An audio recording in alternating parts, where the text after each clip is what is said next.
Serving New York State and Southern Ontario. You're listening to WDCX FM Buffalo, WDCX HD1 Buffalo, and WDCZ AM Buffalo, WDCX AM Rochester, and WDCX HD1 Rochester. Welcome to Neil Boron Live. Real talk that gets to the heart of the matter and music that inspires. NBL is the place for information, motivation, and encouragement. So drop the mask, pick up the phone, and get ready to join the conversation at 1-800-684-2848 or 883-5000. And now, here's Neil Boron, live. Hey, everybody. Great to have you with us on a Monday edition of NBL. My name's Neil, and that is Zach over there. He's our producer. Thank you for tuning in. NBL is a live talk show, and we talk about stuff that's happening in our world. Now, there was a bunch of football games played over the weekend here, getting ready for the Super Bowl, and congratulations to the Los Angeles Rams from the National Football Conference and the Cincinnati Bengals from the American Football Conference. Both of those teams will be headed to the Super Bowl, which I think is going to be played on February 13th. Wow. The season just keeps getting later and later. Pretty soon they're going to have, the NFL going year-round. No thanks, but anyway, Super Bowl coming February 13th. Sure wish the Buffalo Bills were in it. But some major news north of the border. How about this convoy that went across Canada, ultimately saying to elected officials in Ottawa and Prime Minister Trudeau, enough is enough. Like, apparently the Canadian people are fed up with vaccine mandates and masking and mandated testing, especially, obviously, in this case, for truck drivers in Canada. And I think bottom line is the people have had enough. But we're getting a lot of feedback on it, seeing a lot of emails. There have been many news reports, and some of you probably participated in the convoy. Others may have been dead set against it. We'd love to hear from all of you today and your thoughts about what was going on in Canada. But I've got some very specific questions for you and to try to dig into what all of this represents, because there was some real passionate posts online, people saying from the depths of their soul how important this convoy was, and I guess I want to know why. Some of you may actually be truckers. Others are just concerned citizens, but we've got a boatload of Canadian listeners north of the border. And obviously, we reached Toronto, the largest city in Canada, and kind of like the New York City of Southern Ontario. So we're going to get an opportunity to hear from all of you today, and all who want to join us are going to be able to at 800-684-2848 or 883-5000. Yeah, some very specific questions, like what do you think this statement, this convoy actually means? What's the message here? And if you were a part of it, or even if you weren't, what's the message you want to send to Ottawa and to your elected officials in Canada? And I wonder how all that compares with what people are feeling here south of the border. We got a lot to talk about, but Lord, lead us through our conversation today. Use it for your glory. Help us to understand what your heart is for each and every one of us. Help us to understand what you're saying to your church, we pray. In Jesus' name. And everyone said, amen. All right, we'll be back in just a moment. By the way, if you're in Southern Ontario, somewhere near Burlington or Toronto, and you're thinking about any kind of home renovation, maybe even thinking about some commercial work to be done on your business, Juliet Homes does it all. There's a lot of different ways to support NBL, and part of it's telling family and friends about the program. Of course, supporting the advertisers. Participating in the program matters as well, and we're going to want to hear from lots of you today, particularly those of our listeners north of the border who either participated in the Freedom Convoy, saw the Freedom Convoy, have an opinion about it. I just want to read a brief article here from the New York Post, actually, talking about the Trucker Freedom Convoy protests that was designed to protest Justin Trudeau's vaccine mandates. Let me just read some of this to you. It says, a convoy of Canadian truckers and their supporters rolled into the nation's capital city of Ottawa Saturday to protest Prime Minister Justin Trudeau's COVID-19 vaccine mandates. The so-called Freedom Convoy started as a protest against a vaccine requirement for cross-border truckers, but grew into a mass demonstration against the Canadian government over other coronavirus regulations. That's an interesting point to note. Let me just stop there and just comment quickly. Obviously, this started as a protest against the vaccine requirement now required for cross-border truckers, but then it grew into a demonstration by which many Canadians got on board and said we're just sick and tired of the coronavirus regulations. Article here in the Post, it's today's Washington Post, the New York Post, goes on to say dozens of trucks were lined up in front of the Parliament building Saturday morning blowing their horns while thousands of people gathered peacefully on snow-covered lawns. By the end of the day, about 2,700 trucks were expected, a federal government source told Reuters. Few people there, few participants wore masks, but many sported balaclavas as the temperature with wind chill hit minus 6 degrees. It's not just about the vaccines, it's about stopping the public health mandates altogether, said Daniel Bazinet, who's an owner of Valley Flatbed and Transportation in Nova Scotia. On Friday, some protesters got an early start. Dozens of vehicles blocked the roads in front of the Parliament buildings while loudly honking. Many carried Canadian flags and banners, which included things I can't say on the radio about Justin Trudeau. Trudeau and his family left their home in downtown Ottawa due to security concerns, according to the CBC. Friday, the Prime Minister told the Canadian press he was concerned the protest would turn violent, but said the convoy represented a, quote, and I think this got under the skin of some Canadians, a small fringe minority who do not represent the views of Canadians. Now, what's going to be interesting to see in some of the comments today, there's no question, I would think, that in our listening audience, we have people who agree with the Freedom Convoy and are thrilled that it happened, maybe even participated, and others who disagree. And let me just say, all of your comments are welcome. But I think there was some offense taken on the part of Canadians, voters, participants in Canadian life who were referred to by the Prime Minister as a small fringe minority who, quote, do not represent the views of Canadians.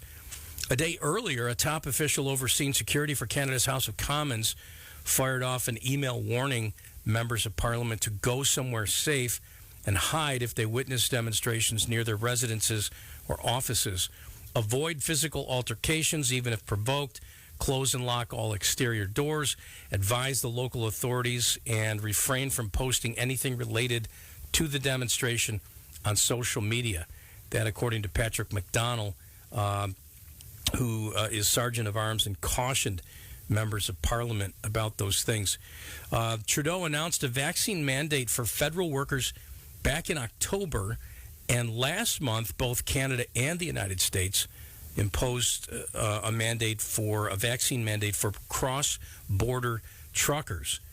The protests have drawn support from some conservative lawmakers who oppose vaccine mandates in both the U.S. and in Canada, and others, including Tesla founder Elon Musk and Donald Trump Jr. Now, what's interesting here, the Canadian Trucking Alliance, which represents about 4,500 carriers, opposed the protest. That's interesting. Maybe somebody knows something about that. And also 90% of Canada's cross-border truckers and 77% of the population has had 2 shots, according to Reuters.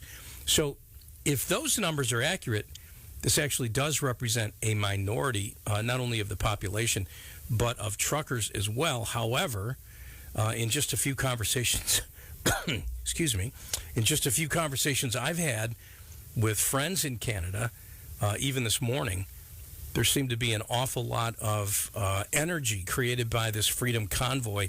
Some of you may have participated. Hundreds of trucks, perhaps thousands of vehicles, tens of thousands of people participating. And every time trucks or cars passed under overpasses, when they're passing by another highway or roadway and going underneath an overpass, there were people above holding Canadian flags and cheering on this Freedom Convoy. So I guess my first question to you today is simply, what message do you hope this sends to your nation's leadership, to people in Ottawa, to your Prime Minister, to members of Parliament? What's the message you hope was communicated And is it a message you agree with? I mean, some of you may have been in opposition of what was going on this weekend. You're welcome to share those thoughts. But if you could have a direct line to Prime Minister Trudeau, if you could have a direct line to your member of Parliament, what's the message you would hope to communicate through all of this? Was it necessary for Justin Trudeau to be removed from Ottawa, from his residence, to be moved to a secure place? I think what they're trying to create there is, in light of what happened January 6th, following our last election here in the U.S., that maybe there was some concern that something similar would happen in Canada, or at least maybe trying to create that kind of concern. Not sure. Either way, he and other members of Parliament were advised not to be anywhere near government buildings in Ottawa over the weekend. What are your thoughts? Did you participate? How much do you support the Freedom Convoy concept, and what does it actually say? Now, I was talking, as I mentioned, to several Canadian friends today, one of which said, and I hope this is a pretty accurate quote, look, Canadians have a really long fuse. I mean, he said, if you know anything about Canadians, we've got a really long fuse. But our fuse has burned out. Bottom line, we're done with all this. We're done with the lockdowns. We're done with the masking. We're done with the mandates. It's time to get back to real life. And if this even remotely expresses how we feel about it, we want to be on board. And apparently this entire event brought tears to many, just simply realizing that somebody was finally standing up and speaking for them. Perhaps a minority of people, but referred to by Prime Minister of Canada as a fringe minority. Either way, the reason I'm saying it that way is because if the numbers are anywhere near accurate and 90% of truckers in Canada are already vaccinated, then obviously this convoy, no matter how big it was, would have, in that sense, just mathematically represented a minority. But I'm not sure that it really represents the minority of people's feelings about all of this. So that's really what I'm getting at here. I'm not asking you to say whether or not you would have participated if you were a trucker. I'm just saying, were they in any way speaking for you? And some of you are truckers. Some of you are listening right now as truckers in Canada. I'd love to find out what your role was this weekend. Did you participate? What are your thoughts about all this? So I'm opening the lines right here, and we'd love to get to you during this first segment on NBL today. By the way, a little bit later, we'll be talking with Dr. Brett Larson, our general manager here, about some important issues related to church governance and ministry governance. There's been a lot in the news over the last couple of years about inappropriate things that have happened regarding sexual, allegations, mismanagement of organizations, mishandling of money. You see it in the news more than you ought to and more than we're comfortable with. So this weekend at the Reawakening Hope event, there'll be a breakout session that he's leading on the Theological Foundation for Governance and Stewardship. And he'll be doing that with a couple of friends, but some important information shared there, along with a variety of other breakout sessions that could be helpful. Also, Pastor Marty McDonald of the City Church in Batavia will join us a little bit later as a pastor, not only to his own congregation, but kind of a pastor to pastors. Wanted to get with him and see what his thoughts are about what's going to be going on this weekend. He was one of the pastors who helped to organize the whole event. He's got such a wonderful heart. He's been such an encouragement to me. I'd love to see some of the things he has to say about that. But that's coming up later during this first hour of NBL. I want to find out what your thoughts are about the Freedom Convoy that happened this weekend in southern Ontario, really actually all across Canada, heading to the nation's capital in Ottawa. So here's the number. It's 800-684-2848 or 883-5000. Do you think the Freedom Convoy made a difference? Will it make a difference long term? What does it represent? What were you hoping it communicated? Do you feel like the truckers or the participants in the convoy were speaking for you? What message would you want to share with Justin Trudeau or your member of Parliament? Let's hear from you. It's open calls regarding the Freedom Convoy here on NBL. 800-684-2848 or 883-5000. We'll continue the conversation here in just a moment as we get to your phone calls on this Monday edition of NBL. Again, it's 800-684-2848, and that's toll-free in the U.S. and Canada. 800-684-2848 or 883-5000. By the way, the article I read earlier was from the New York Post. It said that as many as 2,700 trucks were expected to participate. Saw a different article from The Blaze over the weekend that said a convoy of up to 50,000 Canadian truck drivers participated. That's a pretty wide disparity there. So either it was near 3,000 or closer to 50,000 or somewhere in between. Maybe more, maybe less. I'm not sure, but that's how the news is reporting it here. Also, just important to know that what this was all about was that on January 15th, Canadian government said the Canadian truckers re-entering the country from the U.S. were required to get tested for COVID-19 and quarantine themselves. And that's when they said enough is enough, and that led to the so-called Freedom Convoy, which, by the way, there were people handing out sandwiches and warm drinks and Tim Hortons coffee, as you might expect, in Southern Ontario. I mean, this became a big deal. They were giving the truckers gift cards.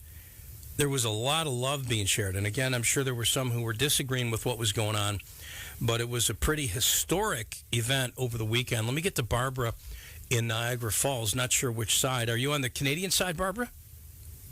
Yes, I'm on the Canadian side. Okay. Are you? And you are 18-wheel big rig trucker calling me, or just a concerned citizen? Tell us what your thoughts are about this. I'm all for it. It's about time that people start to wake up, and it makes those of us who have realized the truth over a year ago that people are starting to wake up and take notice that we're done with all of this.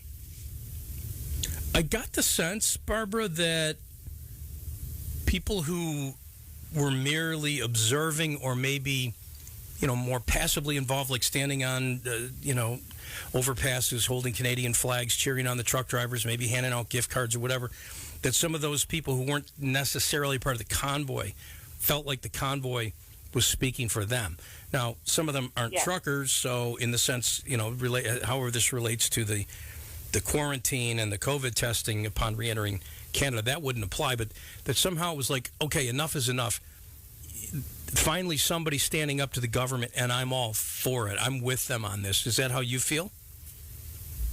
I do. I've been going to different groups and listening to world-renowned and Canadian epidemiologists and virologists and people who they know the true science, and they know that, and they won't get vaccinated. They don't believe in any of the Band-Aids, and there's a lot of this that's been going on for far too long.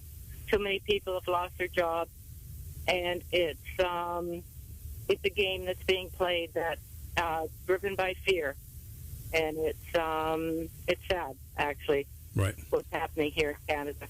Said what's happening all over the world, but particularly here in North America as well. I mean, I think there's a lot of people in the U.S. that were cheering on the convoy, even though we weren't present in Canada because we hadn't been vaccinated or tested or whatever was going to be necessary to be there to cheer you guys on. So I think there's a ton of support, probably in our listening audience. Not everyone will agree with what was going on, and like I said, you're welcome to share those thoughts. But Barbara, I appreciate you getting us started here on a Monday edition of NBL. Thank you. Okay. Thank you, Neil.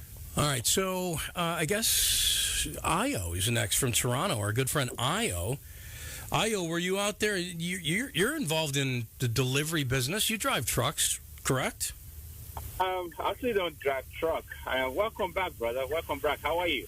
Thank you. I'm feeling much better. I'm not 100%. I mean, I feel great. The lung capacity is another issue, but we're getting there by God's grace. And thank you for your encouragement. Thank you for your prayers. Yeah, for sure. That's what we're all about.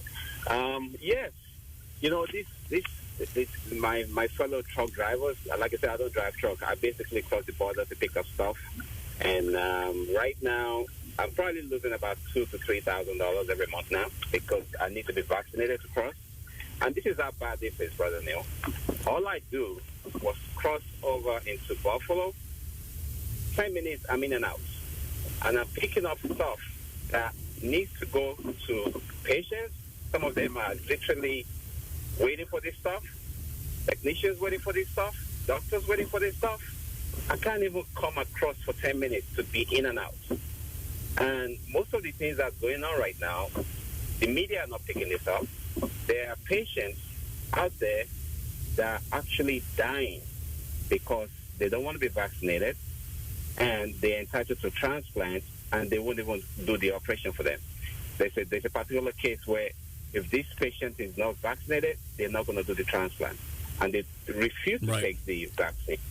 So we have a situation where we're being forced to do what we don't want to do. And obviously the media over here are picking up the negative stuff, like, oh, people are urinating there, they're using the nasty stickers, they're doing this. The convoy right now, I mean, the people out there, I've met some of them on the highway, they are people from all walks of life, Black, Indian, Chinese, young, old, and a bunch of them are double vaccinated. So this is about freedom. This is about giving people choice of what we allow. You know, we can't force people to take this stuff. Right. My wife is vaccinated. 4 of my kids are vaccinated. You can't force it. We had this conversation yesterday with my kids. They were like, Dad, are you going to do the same if it comes to you dying or taking the vaccine? I said, I don't know.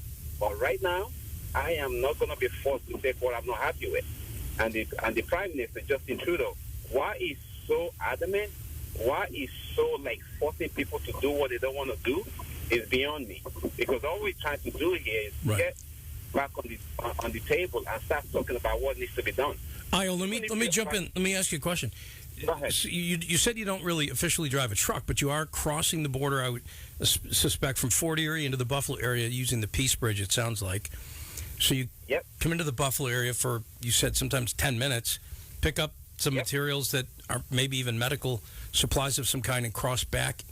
But you're not a trucker in that sense, but are you required to get tested for COVID-19 and to quarantine as well? Does that apply to you? Yep. Last time I went, the Canadian immigration said to me, I have to go online and apply to people that next time don't come in unless you go online. I've been cleared by the immigration website to be able to come in. Oh, wow. And it's saying limited exemption and stuff like that. You see, my point is, this is just more than the vaccine. This is just like so sad. And they're trying to brush everything aside, and it's not going to work. Because most of these truckers, they're putting their life on the line. You know, can you imagine in the beginning, oh my God, these guys are essential workers. All these doctors, not every doctor wants to be vaccinated. Not every nurse that I've met wants to be vaccinated. But you try to force people to do what they're not comfortable with. And people are literally dying now because they won't give them transplant operation unless they're vaccinated. Yeah. And I know many people that are actually not working right now because they're not vaccinated. And you can't, like I said, if 100% of the world's population is vaccinated, there's still going to be issue with people that got COVID. So where's the point? Where are we going with this? Okay, real quick, because we got to move along, but you're saying that the amount of time in quarantine and so forth, having to be tested in quarantine every time you cross the border, which is what you do for a living, is costing you about $2,000 to $3,000 a month. Yep. Unbelievable. All right. Love you, brother. Jehovah Jireh, man. I love you guys. Take care. Thank you very much. There's Ayo from Toronto. Yeah, he's a regular listener and participates quite often with comments and stuff listening on NBL. Some of you are actually truckers. I'd love to get some insight from some of you who maybe even participated in the Freedom Convoy over the weekend. Let me get to Dan here in Toronto. Dan, welcome to NBL. Were you a part of this Freedom Convoy thing over the weekend? Did you participate in any way? I supported them. I didn't participate myself. I had definitely friends and family that did, and I'm never been prouder to be Canadian at this point. How come? Tell us why. Thing. Well, what it is not what the media says. They say this fringe minority and talking about how many people are unvaxxed and vaxxed, but in actuality, this is unvaxxed and vaxxed united. Everybody is tired of this lack of freedom that we have. The government doesn't want to look at mental health or any of these, or, the effects of closing churches and schools, and it needs to change. Yeah, there's way more to it, is what you're saying. Let me just point out something that you brought up that I think is important to note. Because at the end of the article I read, which is, obviously there was hundreds of articles written about this. I just happened to choose one from the New York Post. They said about 90% of Canada's cross-border truckers and 70% of the Canadian population has had 2 shots, according to Reuters news service, which means a lot of people have been vaccinated, if those numbers are even anywhere near accurate. But the point I'm bringing up, Dan, and you refer to this, is that you had vaccinated and unvaccinated standing together. So what I'm figuring, if you're correct, and I think you are, is that what you've got is vaccinated people who got the vaccine for whatever reason they felt they needed to get it, but feel like it ought to be a choice people are allowed to make by themselves, that no one should be forced to get it. So they chose to get it, but Absolutely. that doesn't automatically make it 90% for vaccines, 10% against. That's not even close if what you're saying is true, and I think it is. Oh, it's 100% true. Like, how many people do I know got the vaccine for health reasons? 0 of them. They're taking away the right freedoms to force people into these vaccines. And, I mean, I feel bad for these people that are losing their jobs because of what they stand for. Right. I'm proud of them for it, but it's very tough to see. Sure. And everybody's just done with it. And, I mean, you know, the mainstream media is not showing any of this. Like, you have to go to YouTube and look up Freedom Convoy 2022 to see what it's actually happening there. The streets are full. They're talking about tens of thousands of people. No, it's tens and tens of thousands of truckers, and there's hundreds and hundreds of thousands of people protesting this. Yeah. Justin Trudeau is just trying to downplay it at this point, and he says it's fringe. It's not fringe. So real quick, we are united on this. What do you suspect? Is this the beginning of something bigger? In other words, is this going to be the initiation point for even greater solidarity and protest against government mandates, or was this a one and done? No, I think they are prepared. I know many truckers that have supply for at least a month, and there's talk if they're not going to acknowledge what's happening there properly, then more will come. We will come.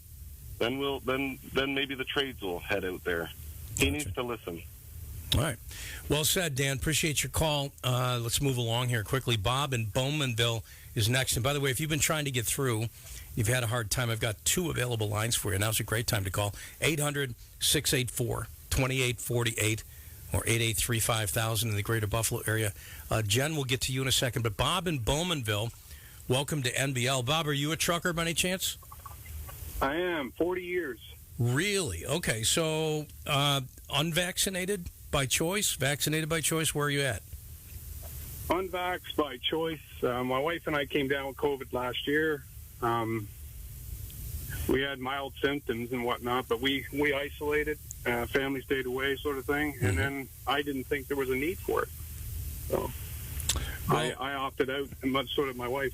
You don't hear it from the so-called medical experts, but there's a lot of people in the medical community who are adamant that natural immunity as a result of having COVID is the best thing you can have. There was even one study here in the U.S. recently that indicated the same, but then they went and added information saying, but if you really, really want to be protected, then you should be vaccinated and have natural immunity.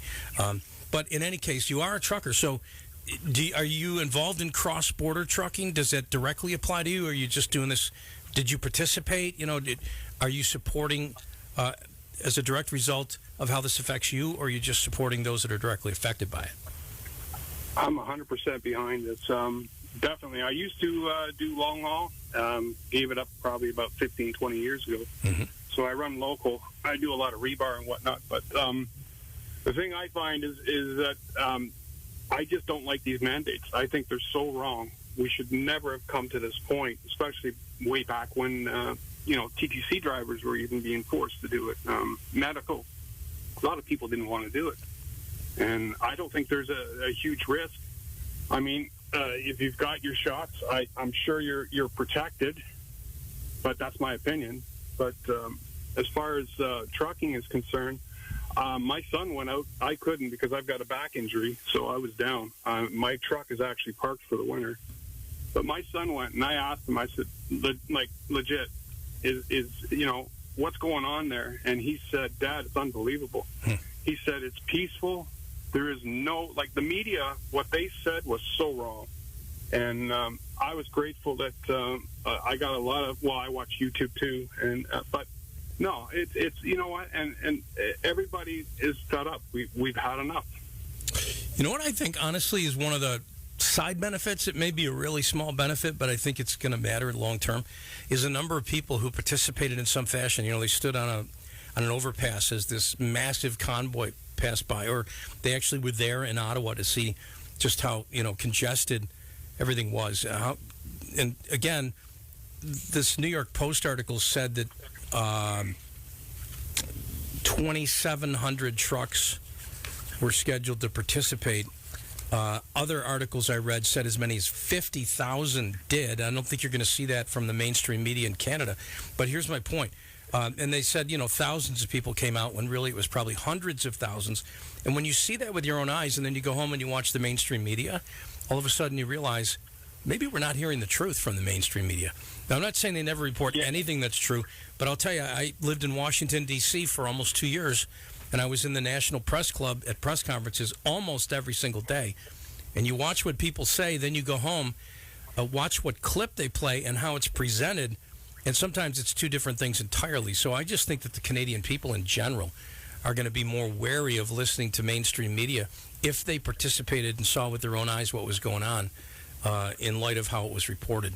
So that could be a side benefit, maybe a small one, but I think it's going to matter long term. So I agree. All right, and last thing real quick, I'll let you go because we got to move along to Jen. But do you think this is the beginning of something or a one and done? Like, in other words, is everybody worn out now that the convoy happened, or do you think we're going to be seeing more public protests, more people standing up like this in the future? I honestly don't think it's over. I think it's going to expand. I think there's a lot more. I think Justin's underestimated this. It's way bigger. So, and I mean, I honestly, when I seen it there, I had somebody go by "Thank you, truckers" in the back of his windshield. I mean, I broke down. I couldn't believe it. Yeah. All right. Well, Bob, thanks for what you do. Listen, I really appreciate you letting me come on, and you're welcome. You do a great show. I really appreciate it. You're welcome anytime. So call from the big rig when it's back on the road, and lay on that horn for us. All right, Bob? We want to hear from you, man. We'll do that. All right. God bless. Take care. One more call here before we'll take a quick break, and then we'll get to the rest of you. I see Tom and Marilyn and all of your calls. 800-684-2848 or 883-5000.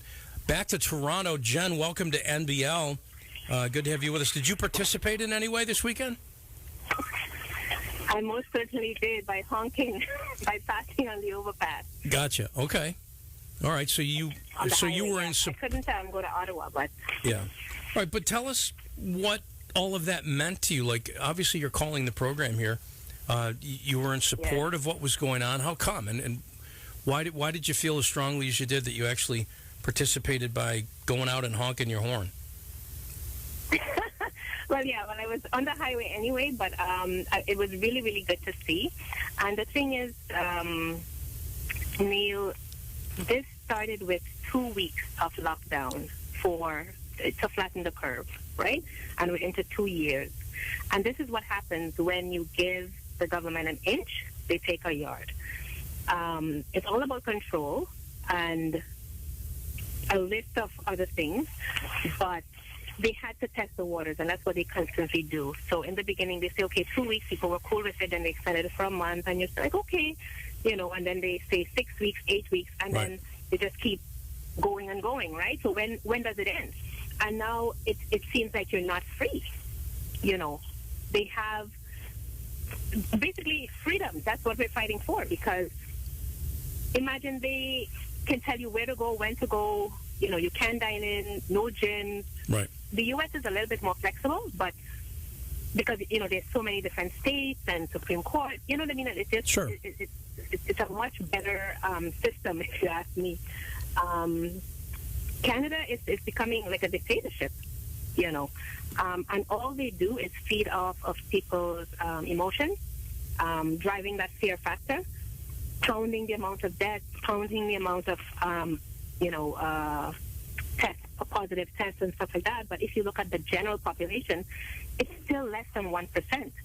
And I mean, yes, a death is a death, but at the same time, you know what I mean? Like the flu used to kill way more people. There's so many diseases that they're not focusing on. Why just this disease? And this is what people have to look at. What is so special just about this? Because if you care for my life, it doesn't really matter how something kills me, you should try to get rid of it. You know what I mean? Yeah. So what makes this disease so special? So, you know, the government is supposed to respect and actually be afraid of the people, of its citizens, because we're the one that elect them and put them in power. And it's the other way around right now. We have no say. Well, they have a meeting, they have a conference, and they tell us this is it. How did Justin Trudeau get reelected like 6 months ago? How did that happen? This is what I was so shocked. This is a great question because I was asking this. I was asking, how? You know what I mean? But, you know, I guess when it happened, he manipulated, I forgot the exact story, but he manipulated the time when he did it because he wasn't even supposed to call the election at that time. So he manipulated things to work in his favor. You know what I mean? No. But to be Wait a honest, minute. You're not implying that an elected official would manipulate something so things work out in their favor. Come on, Jen. Are you crazy right now? You know what? Honestly, that's why I believe that they're really selected and not elected. And that goes for all leaders because it really doesn't reflect the people's voice and what they want. But I just have a couple other things that I want to say quickly, Neil, before I get off track. Go ahead. How is it that the citizens, right, are supposed to be responsible for our neighbors, for our coworkers, for our grandmother, for the community, for everyone, right? Mm-hmm. And the government, this is why they tell us to get the vax, right? Because we have to be good citizens and patriotic and all that stuff. But the government and Big Pharma is not responsible to us if anything should happen to us. They wash their hands clean. You know, to take it, you know, all well and good. Anything happens, we're out of it. Matter of fact, they cover it up, and then they say it's not in correlation with the vax. Say that so again. So you see the double standard, right? Wait, say that one more time. If something happens to you, if somebody gets the vaccine, and something happens, side effects or disability, death, whatever it may be, the government or Big Pharma is not responsible. They already wash their hands clean off of that. But yet you are responsible to get the vax for everyone else in your community, your neighbor, your pets. I don't know, they didn't say pets yet, but you know what I mean? The community, everyone you're responsible for. But who's responsible to you if anything happens? Well, that's you're true. on your own. That's true. And it's shockingly true because especially when it comes to things like informed consent, the idea that, we actually hearing about all of the potential side effects in this thing. And then you mentioned the news, how the news is reporting this. How many times, I don't watch much Canadian news, to be honest with you, because I'm so absorbed watching what's going on over here and then occasionally paying attention to what's going on north of the border. Yes. I can't do it all. But the point is, so often they'll conclude a newscast by talking about some individual who died a horrendous death as a result of COVID. And COVID's real. People have died real deaths as a result of it. We get that. Some of us listening have lost friends and loved ones. So it's real. We get it. But on the other hand, they talk about the one guy who died in some incredible way, but they don't talk about the tens of thousands who lived. You never hear about the tens of thousands who lived. So correct, including myself, who had COVID and recovered. Right. And I know many people that have, had COVID and recovered. Speaking of trucking convoy, I got run over by the COVID truck last month. I was out for almost a month, but by God's grace, I'm back. So I know that COVID can whack you pretty hard. I got it good. But on the other hand, I survived, and I'm here to say that it's possible to live through this whole thing. And I just don't think we need to live in fear is my point. I don't think fear needs to be the basis of our decision-making, but it sure has been in the U.S. and Canada for the last 2 years. Exactly, Neil, because how else is the government going to get you to do what they want you to do? They have to make you fearful. And this is where the news media comes in, because they're very manipulative. Let me just tell you this quickly with the Convoy and the people that were what did Justin say? The fringe minority. One of the top news stations here was focusing only on a small group that was, let's say, to the right, right? And they had like hundreds of people to the left, and somebody exposed them, recording and uploaded it, saying, look at the media that we're trusting, focusing their camera on the French minority, because of course 10 people over here, 10,000 over there, but we'll point our camera this way. Good. Exactly, to the 20 or 30, and then people look at the news and I am, listen, Neil, I am surprised that anybody right now can take anything take the news seriously or even believe even 1/10 of what the news say, because they're all controlled, and it's all about, you know what I mean, getting you to do what they want you to do. All right. So thank you so much, Neil. I appreciate it so much. I know you have so much. Got a lot of people lined up. Got a convoy of people behind you. But the thing is, but thank you. And the thing is, people need to understand is that dictatorship starts slowly, and then before you know it, you look and you say, how did our country get here? Yeah, how did this happen? And it's all a fear, and exactly. Thank you, Jen. All right, so thank you so much, Neil. Have a great day. Thank you. Bye-bye. All right, we'll be back with more of NBL in just a moment. Tom, Marilyn, Natalie, I'm not sure in what order we're coming your way as NBL returns here on WDCX.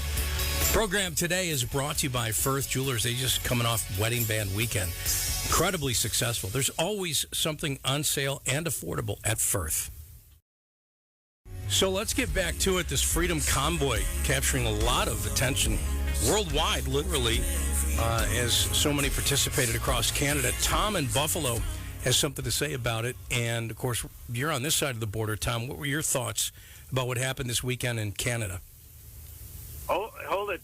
No, I'm on the Canadian side. I just happened to call in on your number, sorry, by accident. No problem. Okay. Tom, good to hear from you. Go ahead. So, as it is, I can't cross the border anyways at this point. And so anyways, so I can tell you the news media, I specifically have been watching. There's an Ontario website for all the number of hospital beds that are being used and the percentages and everything as to how filled they are. And one of the all news radio stations went, and I just finished I was watching daily the numbers on how much of bed availability there was, and there was like at least 30% bed availability, and I just was off the website, and I thought, I hate listening sometimes because of the lies that are coming out, but people don't realize this, that the guy came on and said, we're being overrun right now in our hospitals, and we have no additional space. As a matter of fact, we're setting 2 hospitals aside as orange hospitals so that we can take additional patients. On the website that's updated daily, it showed a 30% capacity, and if you look back 6 months, a year, 2 years, you see that's standard protocol to have 30% beds available. Okay, so what does all that say to you then? Oh, it's total. That you're being lied to.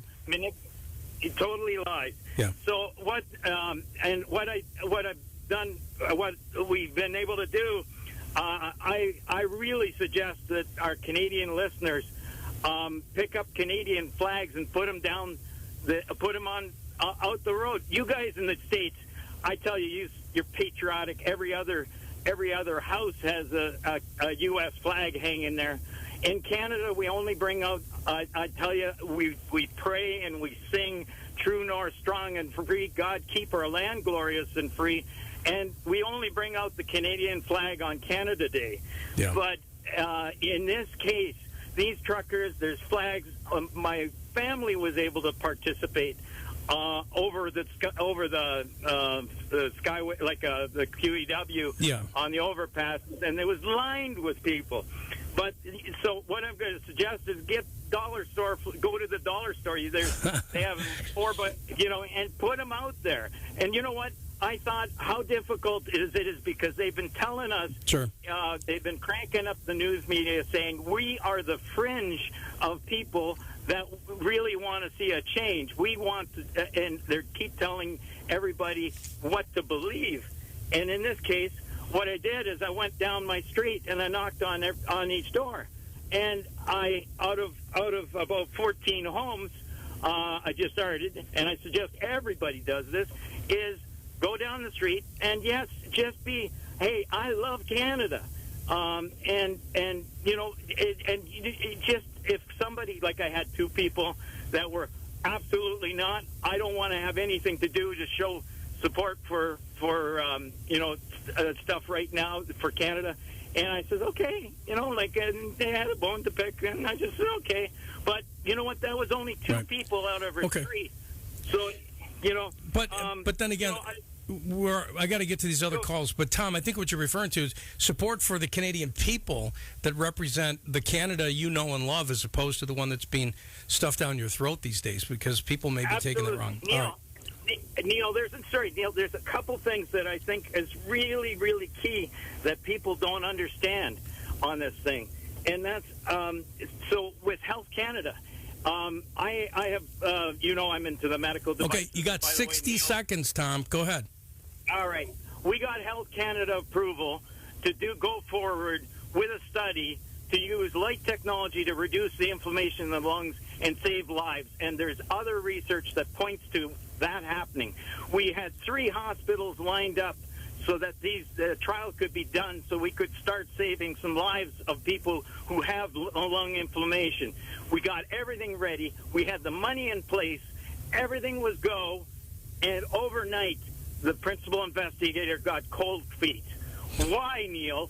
Why is it that when I checked then on another government website that shows what trials and what studies are being done, that right across Canada on the same day they were shutting down anything to do with treating the COVID. They shut down every study, every therapeutic. It took me a whole year to get a study going, to get ethics board approval. Get this, ethics board approval. That means that a group of people go back and forth and decide if it's ethically okay.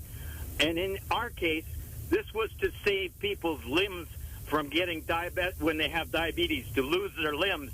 And it took a whole year for them to bounce back and forth with the most stupid questions for a whole year.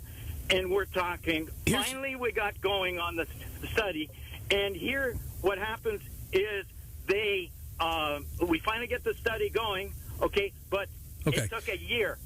In 9 months, they totally approved something that's never been used before. You're into so much stuff here. Here's what we're going to do. We're going to have you back to specifically talk about that issue, because I've got to get to these other calls. 60 seconds in the U.S. and 60 seconds in Canada are exactly the same. There's no, a metric system here. So I'm out of time, but what we'll do is have you back specifically to talk about some of the research you've done and been involved in, because I know who you are and what you do at Kerber Research, that, you've been stonewalled by the government. Why are other studies being shut down that could potentially lead to a cure or some other form of effective treatment? Why are these things being shut down? What is it the government doesn't want to know, or that people in healthcare don't want to know? And I'm talking upper echelons of healthcare, because I think there's an awful lot of doctors and nurses that are really concerned about what's going on right now. Anyway, Tom, thanks for your call. Marilyn, you're next, and then Natalie, and then we'll be done with our open call portion here regarding this particular issue. So, Mary Lynn, I hope I'm saying that right. Welcome to NBL. Okay. Yes. Hi. It's actually Marilyn. Okay, Marilyn. So, were you a part of the convoy? Are you in favor of it? Tell us what your thoughts are here. Yes, I'm in favor. Yes, I went and stood on a freezing cold bridge at 7:30 in the morning to wave on the truck drivers and everyone else who went to support the convoy. My husband is a truck driver. He actually lost his job a couple weeks ago because of this vaccine mandate. And he's not alone. There's others at his company that were put in the exact same position. Wow. I am sorry to hear about that, but obviously that strikes really close to home. Was he a cross-border trucker? Yeah. No kidding. So the company itself let him go? They were kind of forced to, because the work that he did cross the border, and because he wasn't allowed to cross the border, he didn't really have any choice. Gotcha. That's too bad. All right, so is this the beginning of something bigger, do you think? Yes, it is. I think Justin Trudeau has hugely underestimated what's going on. Tons of people that I know that are vaccinated are on board with this. It's about choice. They don't think people should be losing their livelihoods. And so when you look at the numbers and you say, well, 90% of them are vaccinated, but were 40 or 50% of them forced to because they were going to lose their homes and lose their jobs and whatever over it? They didn't do it willingly. Or just flat out believe that people ought to be free to choose for themselves what they want to do with their own bodies, medically speaking. All right. Well said, Marilyn. Appreciate your thought. Really, really great comments. And then last call, if you're still there, Natalie. Well, okay, we lost Natalie along the way. Anyway, fascinating first conversation on this particular issue. I'm not sure we'll just totally focus on the Freedom Convoy in the future, but there's a lot more to say about this issue of government overreach in both the U.S. and Canada. I mean, North America is being affected in very powerful ways right now by this, and I think it's the same thing is happening all around the world. We'll be talking a lot more about these kinds of things in the days ahead, but one thing's for sure, I think the fuse has either burned out or is getting really short for people on both sides of the border. Enough is enough, and obviously people are beginning to stand up and say, we're finished. We're done with this. All right, we'll be back with more of NBL in just a moment. We'll take a look at our weather forecast after this word from Tyndale Seminary. Some of you have thought about going to seminary. You want to get into pastoral ministry or missions, maybe even counseling, and you know that a seminary degree would help. Well, learn more by checking out Tyndale in Toronto, tyndaleseminary.ca. Of course, the Freedom Convoy came through Southern Ontario on its way to Ottawa, and the Canadian citizens saying enough is enough. We want our rights and freedoms back, and enough of the government overreach. Well, personally, I think that's just the beginning. I think we're going to be seeing a lot more of that kind of thing in the days and weeks and maybe even months ahead. How long this so-called pandemic lasts, I don't know, but I think people are at the end of the rope saying, look, we just can't keep living like this. One of our callers said it earlier. There's still, 1% of the people that are actually dying from this thing. Is this how we want to live forever? And I think we got to ask ourselves that question. Well, we'll be talking about more of it in the days ahead.